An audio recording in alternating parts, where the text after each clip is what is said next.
राजकुमारी कुंती,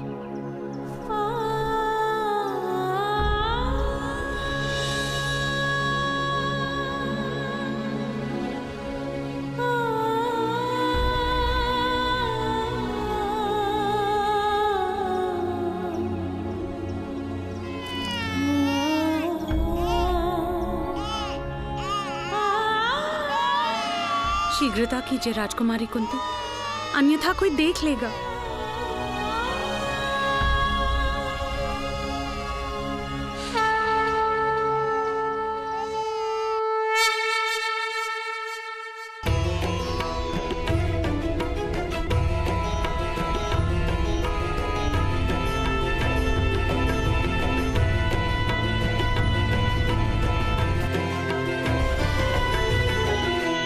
इसके पिता हमें देख रहे हैं प्रियव्रता। उनसे कैसे कुछ गुप्त रह पाएगा?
मुझे क्षमा कर दो पुत्र, मुझे क्षमा कर दो, मुझे क्षमा कर दो।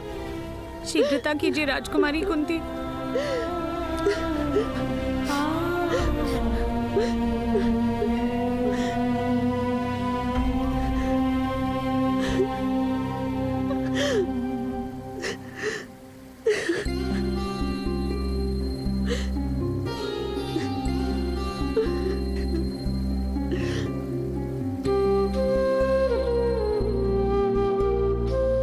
मुझे क्षमा कर देना पुत्र।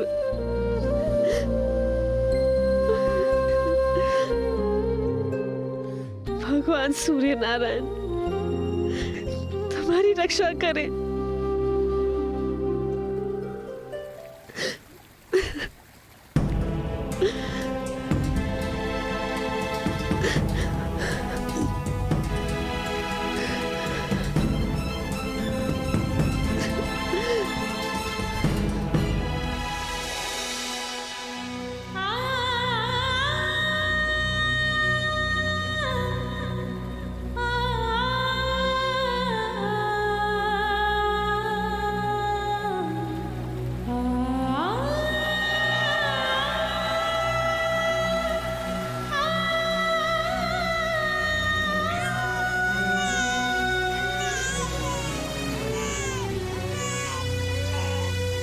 मेरा पुत्र, मेरा पुत्र। राजकुमारी रुक जाइए, रुक जाइए। प्रियवदा, मेरा पुत्र, रुक जाइए। नहीं, संभालिए मेरा पुत्र।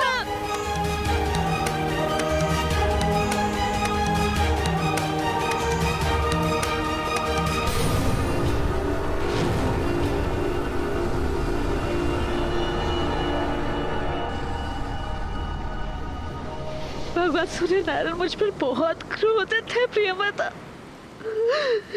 मैंने उनके पुत्र का त्याग किया है।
आज सूर्य नारायण का ताप इतना अधिक क्यों है?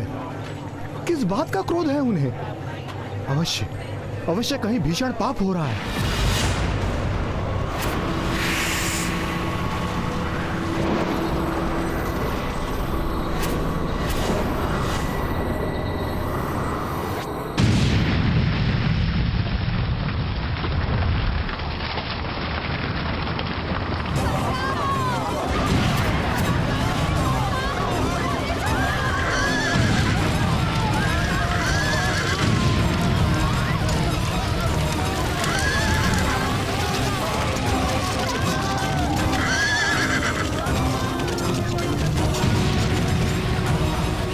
क्या हो रहा है? आर्य, आर्य कहाँ है आप?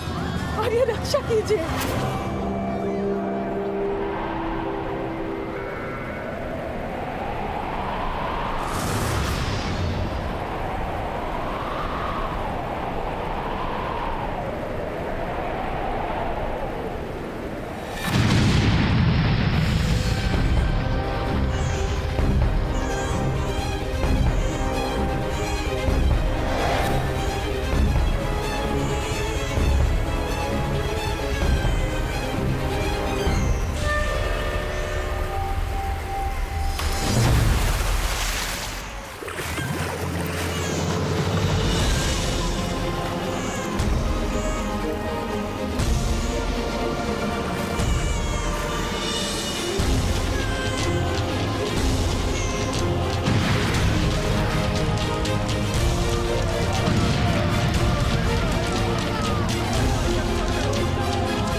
राधा को क्या हुआ?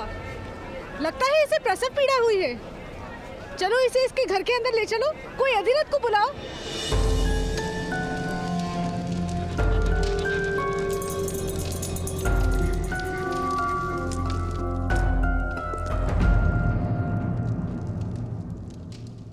आपने इस दिव्य बालक की सुरक्षा हेतु मुझे क्यों बुलाया?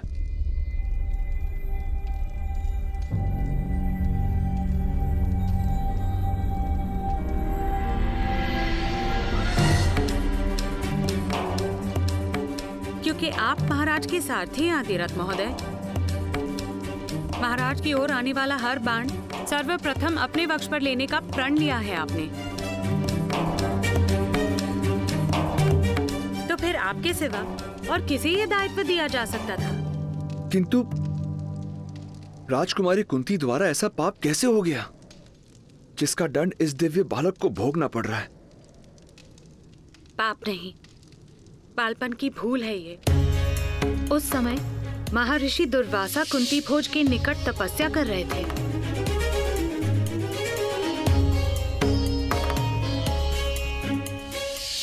महाराज के आदेश पर राजकुमारी कुंती ने महर्षि की अथक सेवा की। ऋषि दुर्वासा ने राजकुमारी कुंती को वरदान दिया था कि उनकी दी गई मंत्र शक्ति से वो किसी भी भगवान को आवाहन दे सकती है एक पुत्र प्राप्ति के लिए।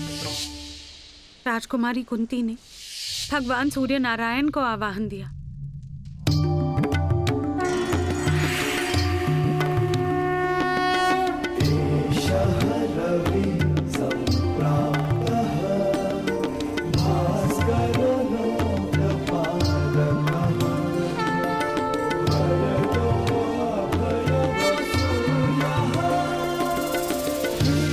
राजकुमारी ने भगवान से अपनी भूल की क्षमा भी मांगी थी, किंतु ऋषि मंत्र का अपमान नहीं हो सकता था।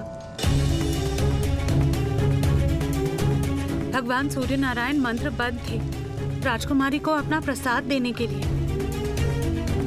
भगवान ने राजकुमारी को आश्वासन दिया था कि वो सदैव अपने पुत्र की रक्षा करेंगे। यही कारण है कि इस बालक के पास दिव्य कवच तथा कुंडल है।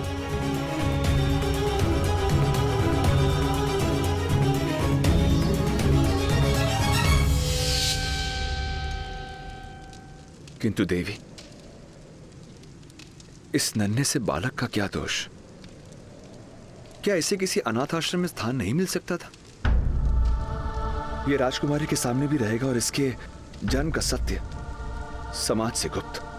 यदि ये बालक राजकुमारी की आंखों के सामने रहा तो शीघ्र ही वो लोकलाज की चिंता त्याग कर इसे अपना लेंगी और बहुत बड़ा अनर्थ हो जाएगा। महाराज और राजकुमारी पर लांछन लगेगा। इसलिए इस बालक का राजकुमारी से दूर और गुप्त रहना अनिवार्य है। इसी कारण मैं इसकी रक्षा का उत्तरदायित्व आपको सौंप रही हूँ।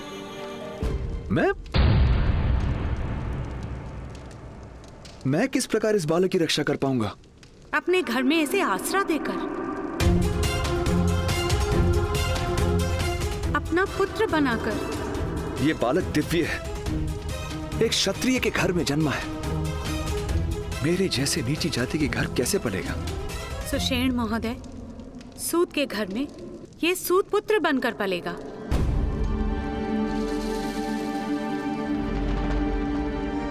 महाराज के प्रति आपका समर्पण संपूर्ण है, इसलिए इसकी रक्षा का भार मैं आपको दे रही हूँ। मैं महाराज के लिए अपने प्राण दे सकता हूँ देवी,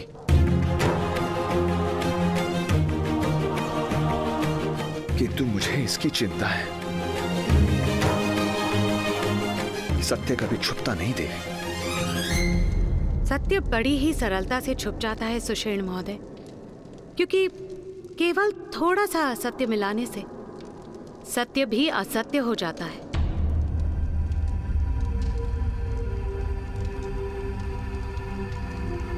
आपको इस सत्य को सदा गुप्त रखना होगा। किंतु देवी,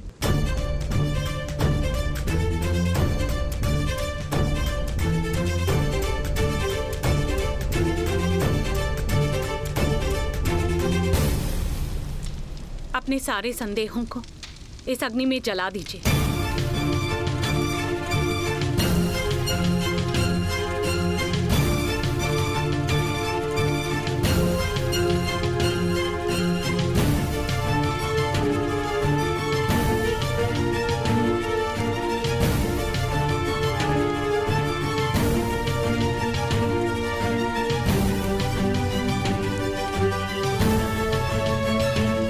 मैं प्रतिज्ञा लेता हूं, इस बालक के विषय में मैं अपने मुख से कभी किसी को कुछ नहीं कहूंगा, कुछ नहीं कहूंगा, कुछ नहीं कहूंगा, कुछ नहीं कहूंगा, कुछ नहीं।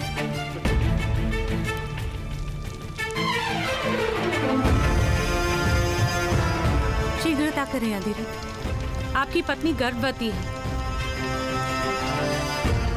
इससे पहले कि उससे संतान जन्मे, आप इस बालक को उस तक पहुंचा दीजिए। आप सबसे कहेंगे कि आपकी पत्नी ने जुड़वा बालकों को जन्म दिया।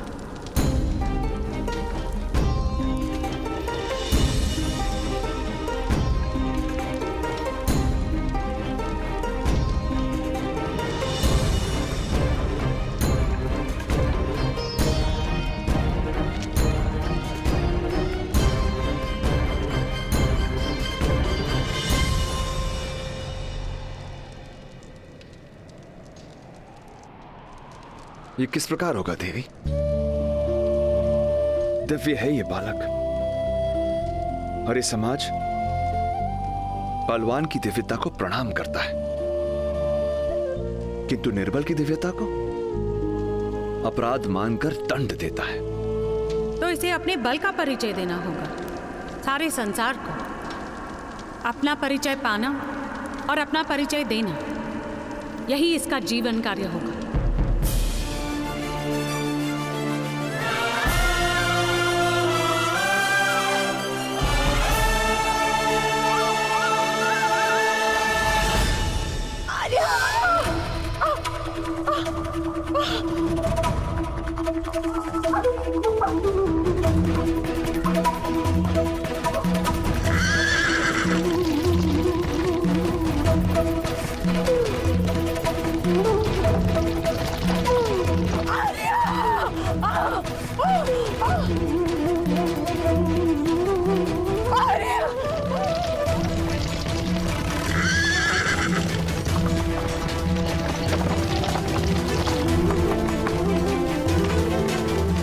शीघ्रता कीजिए दाई माता, राधा दीदी बहुत पीड़ा में है, किसी भी समय प्रसव हो सकता है।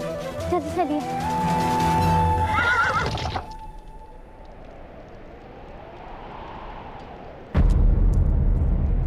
राधा को प्रसव पीड़ा कब से हो रही है? जब से भगवान सूर्य नारायण का ताप बढ़ा था।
अधिरथ महोदय,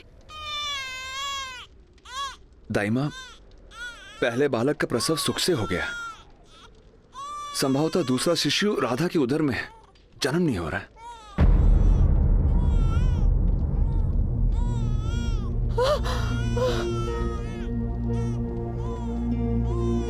महोदय आप बाहर जाइए, लाइए मुझे इसे दीजिए। आप सभी शीघ्र चलिए।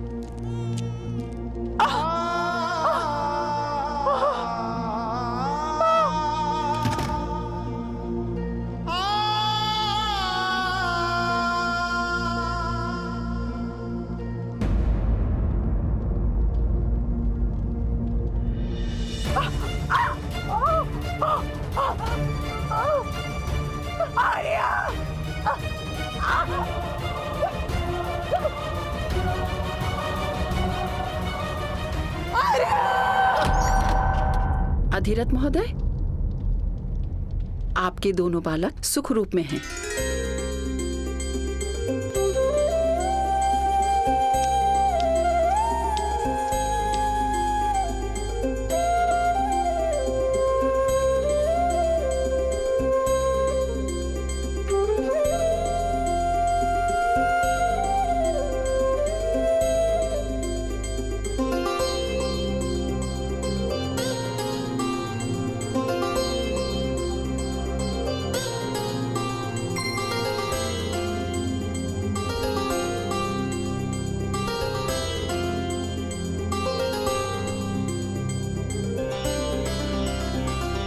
भाग्यवान है हम राधा, भगवान ने हमें 2 पुत्रों का वरदान दिया है। अपने पुत्रों को नाम दीजिए अधिरथ महोदय। जी।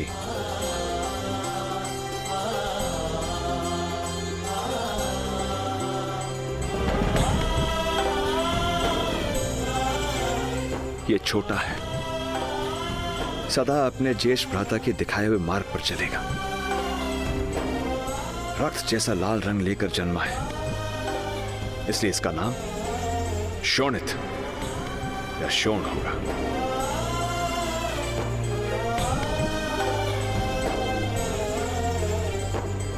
और मेरा ज्येष्ठ पुत्र, इसे क्या नाम देंगे आर्य?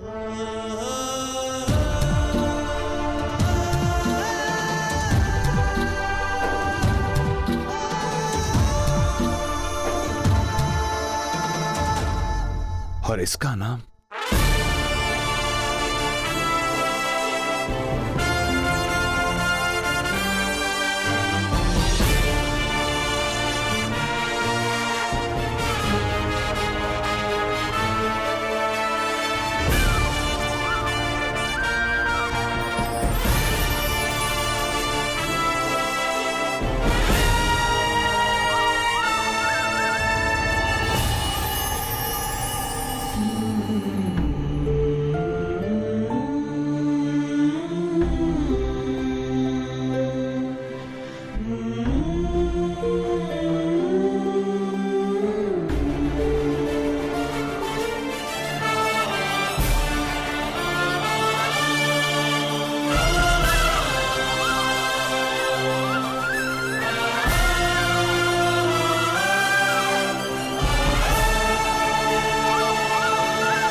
आपका प्रसाद है ये भगवान,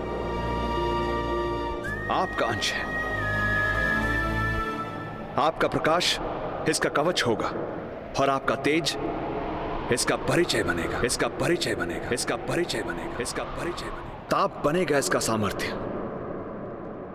आप ही की भांति आपका पुत्र भी प्रत्येक ग्रहण से मुक्त होगा, ग्रहण से मुक्त होगा, और समय के आकाश में सदा के लिए प्रकाशित रहेगा। जिस प्रकार चतुष्कोण के बीच कर्ण नाम की रेखा तिरछी चलती है, उसी प्रकार आपका पुत्र भी हर परंपरा को तोड़कर अपने लिए एक तिरछा मार्ग निर्मित करे, एक तिरछा मार्ग निर्मित करेगा।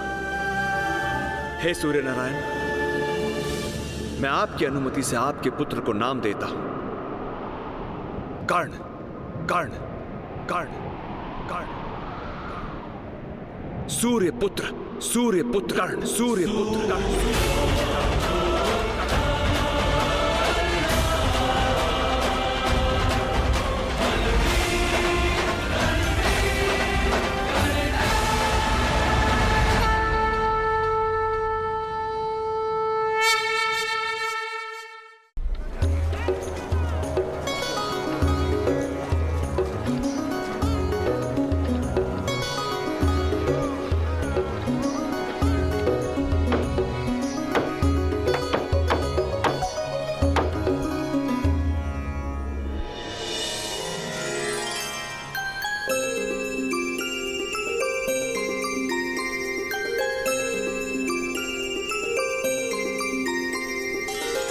अरे राधा,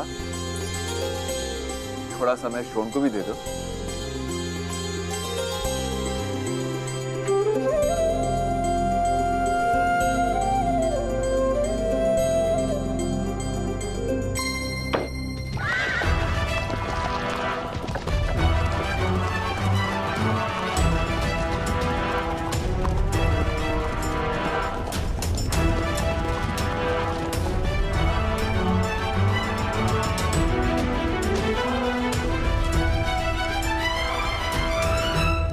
प्रणाम अधिरथ महोदय।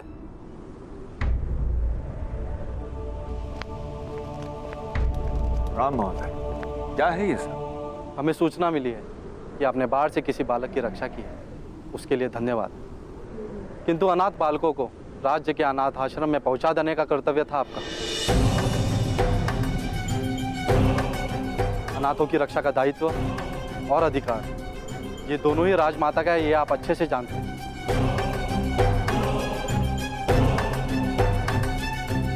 आर्य, ये क्या कह रहे हैं आर्य? किसकी बात कर रही है? कुछ नहीं राधा।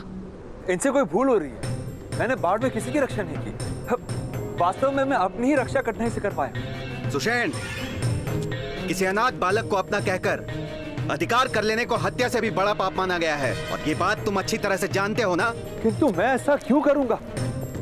ये दोनों संतानें मेरी है, अनाथ नहीं है। मेरी पत्नी ने जुड़वा बच्चों को जन्म दिया है, कर्ण और शोण, और ये बात सभी जानते हैं। तो फिर मुख दिखाओ अपने दोनों पुत्रों का। अरे तुम होते कौन हो मेरे पुत्रों का मुंह देखने वाले?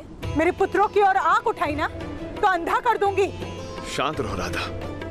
क्यों शांत रहूं मैं? क्यों शांत रहूं मैं आर्य? 12 वर्ष निसंतान रहने के बाद ईश्वर ने मेरी मनोकामना पूरी की, तो पुत्र प्राप्त हुए मुझे। ये होते कौन है मेरे पुत्र के विषय में प्रश्न करने वाले?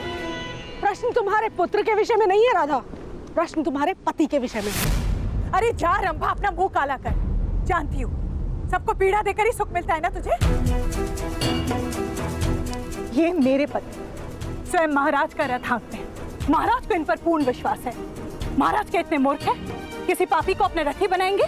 ठीक है, फिर बुलाइए दाई माँ को, सारा सत्य स्वयं उजागर हो जाएगा। ठीक है, बुलाइए दाई माता को। यदि दाई माता ने कह दिया कि ये दोनों पुत्र मेरे हैं, तो समाज के बीच तुम्हारी नाक काट दूंगी। हाँ हाँ, काट लीजिएगा, लेकिन पहले दाई माता को बुलवाइए।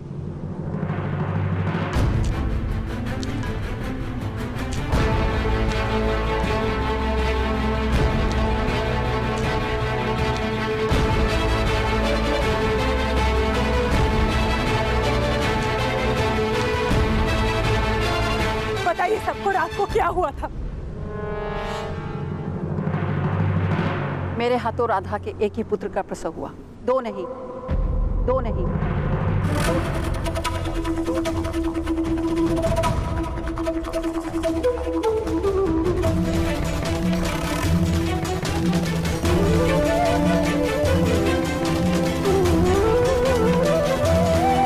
किंतु अधिराज महोदय, अब ये मत कहना कि मेरे आने से पहले पुत्र का जन्म हो चुका था। अनेक बालकों के जन्म देखे मैंने। समझ तो मैं उसी समय गई थी जब आपने बालक को मेरे हाथ में दिया था कि उसका जन्म 1 प्रहर पहले हुआ।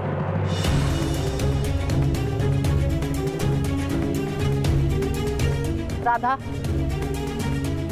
ये अंतर तो तुम स्वयं भी देख सकती हो।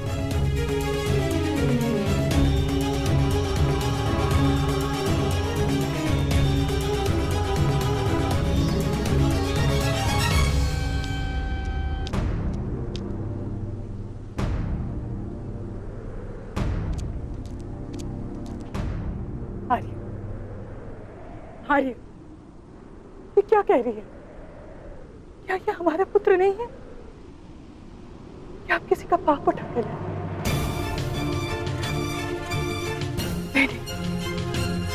नहीं, इतना सुंदर, ऐसा निर्दोष बालक के किसी का पाप नहीं हो सकता है आर्य। ये मेरा पुत्र है, ये मेरा पुत्र है आर्य।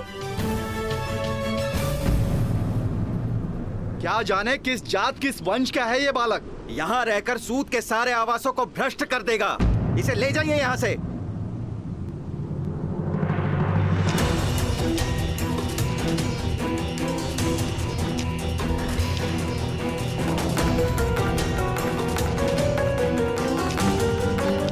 हाथ लगाने की चेष्टा भी मत करना।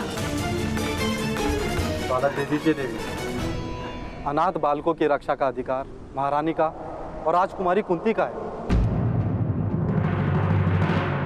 नहीं आर्य, आर्य आप पहुंच क्यों है आर्य? नहीं, ये मेरा पुत्र है।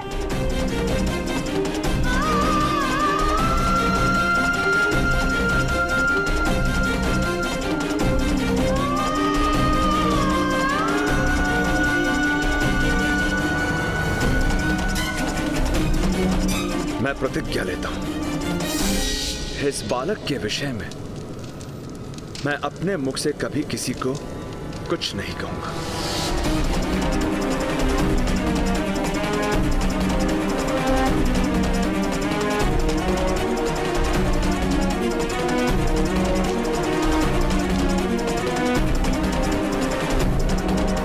सत्य बड़ी ही सरलता से छुप जाता है सुषेण महोदय, क्योंकि केवल थोड़ा सा असत्य मिलाने से सत्य भी असत्य हो जाता है। ठहरिए।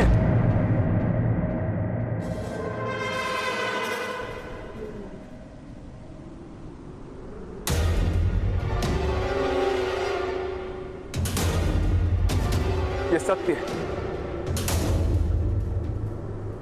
राधा ने इस बालक को जन्म नहीं दिया, किंतु ये मेरी संतान है।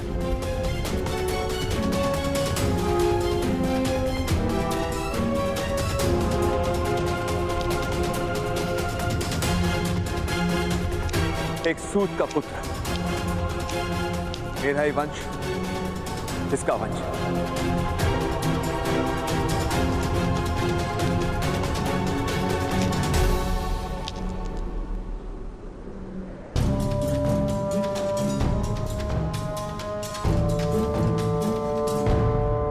वो कैसे अधिरथ सुषेण, विस्तार से बताइए।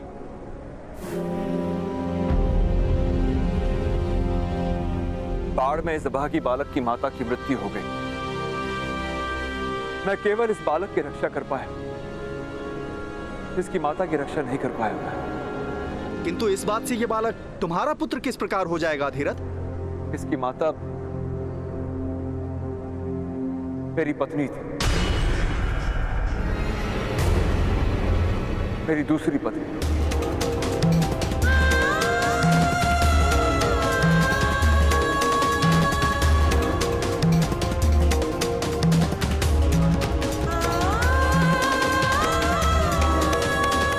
राधा के साथ विवाह करते समय मैंने वचन दिया था कि मैं दूसरा विवाह नहीं करूंगा, इसलिए मैंने राधा से ये बात छुपाई थी। लो भाइयों, कर लो बात। एक चोरी पकड़ने आए थे, यहाँ तो उससे भी बड़ी चोरी सामने आ गई।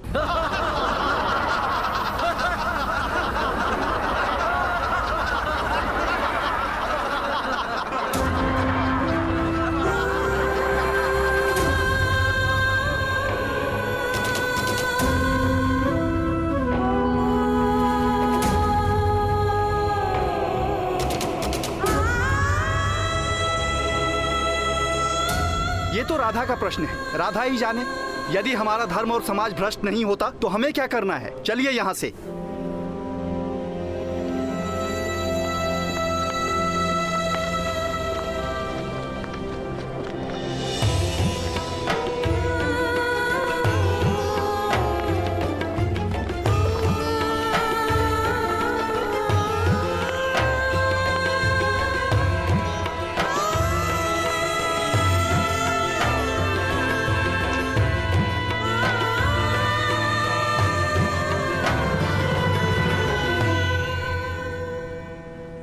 इतना बड़ा विश्वासघात आर्य, इतना बड़ा विश्वासघात। यदि विवाह से पहले आपने कहा होता कि आप दूसरा विवाह करेंगे तो मैं आपसे विवाह ही नहीं करती।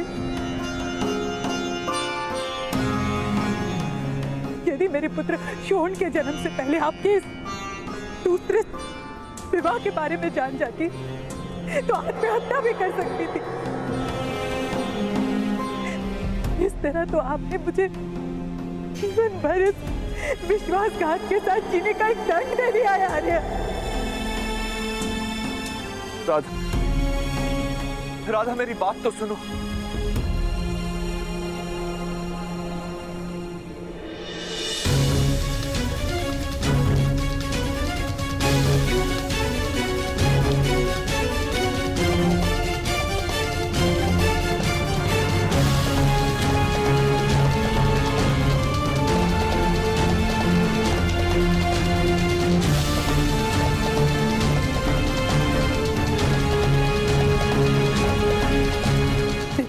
मेरा पुत्र नहीं बन सकता है आर्य।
राधा, शोण और कर्ण एक साथ। रुको।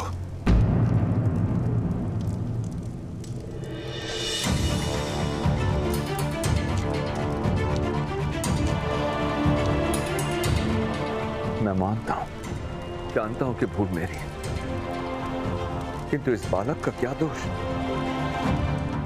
इस बालक का दोष केवल इतना ही कि ये मुझे आपके दोष का स्मरण दिलाएगा।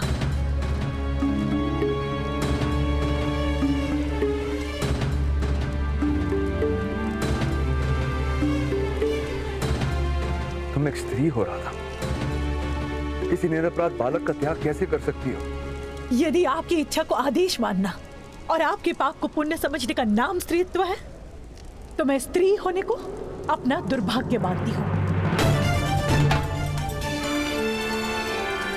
यदि ये बालक अनाथ होता तो मैं अवश्य से प्रेम देती, अपना पुत्र मानती, किंतु ये बालक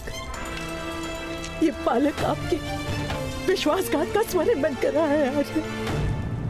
किंतु ये मेरा पुत्र है, ये मेरे घर से कहां जा सकता है? अपने ननिहाल जा सकता है। आपके दूसरे पत्नी के परिवार के पास छोड़ दीजिए इसे, वो लोग पालेंगे, आसरा मिल जाएगा इसे वहां। पर वैसे भी आज सारा समाज जानता है ये मेरा पुत्र नहीं है आर्य। कल इसकी माता का परिवार भी जान लेगा कि मेरे हृदय में शोण और इसके बीच अंतर है। उचित तो ये है आर्य कि आप इसे आज ही वहां छोड़कर आइए। आप इसे आज ही वहां छोड़कर आइए। आप इसे आज ही वहां छोड़कर आइए।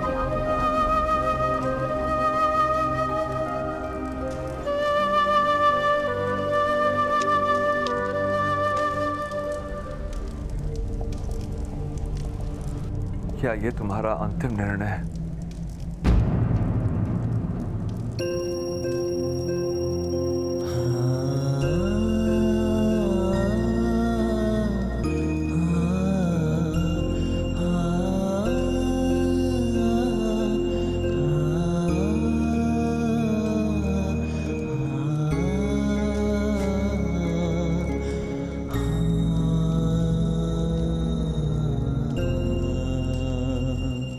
क्षमा करना पुत्र।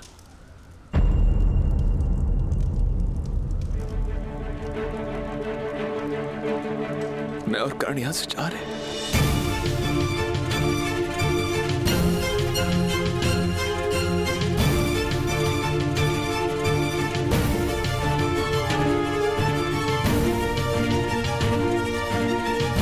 आप और कर्ण, आप मीरा और शोण का त्याग कर रहे हैं आर्य?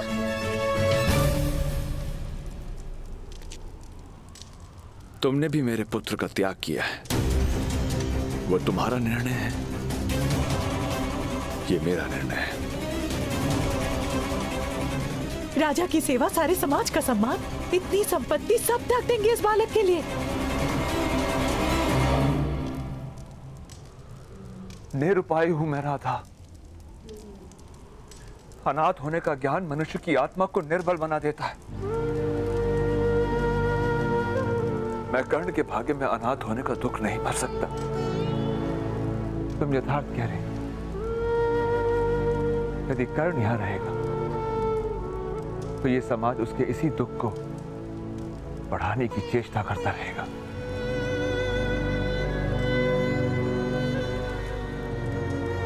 इसलिए मुझे गांव छोड़ना ही होगा। यदि आप मेरा त्याग करेंगे, मेरे पास जीने का और कोई मार्ग नहीं रहेगा आर्या। ये आप जानते हैं। तुम साथ चल सकती हो।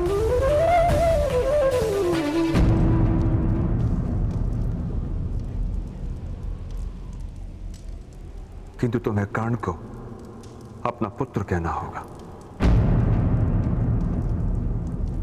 और तुम समाज के सामने कभी यह सत्य प्रकट नहीं कर सकती कि कर्ण तुम्हारी कोख से नहीं जन्मा, तुम्हारी कोख से नहीं जन्मा।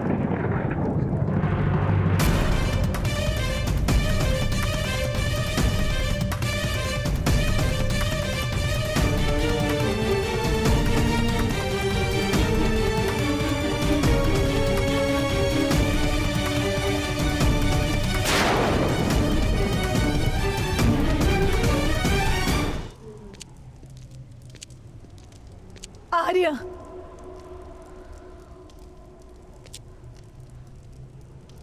ठीक है, मुझे इस बालक को स्वीकार करना होगा।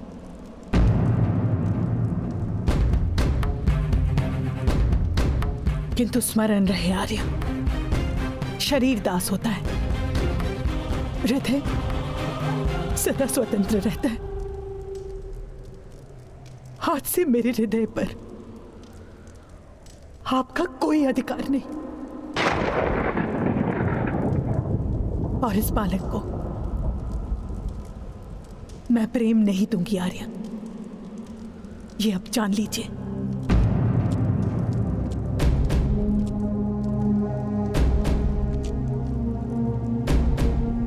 जब मुझे कर्ण के समर्पण पर पूरा विश्वास होगा, तब मैं इसे अपना पुत्र मानूंगी।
आज की दौड़ इस पर्वत के नीचे तक रहेगी। आज तो आपको मुझसे पराजय माननी पड़ेगी, माननी पड़ेगी, माननी पड़ेगी।